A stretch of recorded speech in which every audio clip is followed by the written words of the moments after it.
Hey everyone, in today's video I'll show you how to fix the cannot get email error on your iPhone's mail app. If you are seeing a message like the mail server is not responding, follow these steps to fix it. So let's get started. First of all, you have to open the control center. So to do it, you have to swipe down from the top right corner of your iPhone. Then you have to turn on airplane mode on your iPhone, or you can do it from the settings too.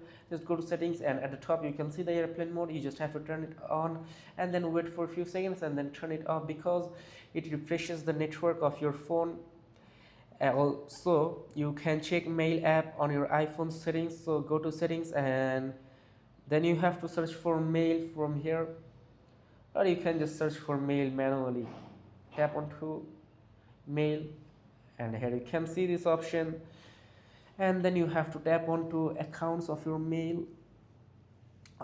Here you can see mail accounts, so you just have to tap on them, and you have to tap on which mail you want to edit, like iCloud or Gmail. I'm tapping onto Gmail, and you can see if you want to delete your Gmail account, tap onto delete account, and it will ask for your confirmation that it will delete that account from your iPhone. Just tap onto it and your Gmail will be deleted, and that's it.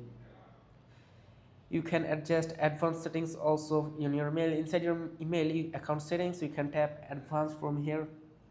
Search for the advanced option. Let me find it. Like in your Gmail account settings, you can tap onto account settings, and then you can tap advanced at the bottom, and here from you can edit it. If your SSL is off, just toggle it on. That's it. And if any VPN is turned on, then make sure it is turned off. Like, go to settings, and then you have to tap on the general and search for VPN and device management, and if any VPN is turned on, make sure to turn it off. So that's it. And if you are still facing the problem, you just have to remove and re-add your email account from settings, and then you have to go to apps and search for mail, and from there you can delete your account. Like, you can delete it from here and then re-edit. So if this video is helpful, make sure to like and subscribe for more iPhone tips and tricks. See you in the next video.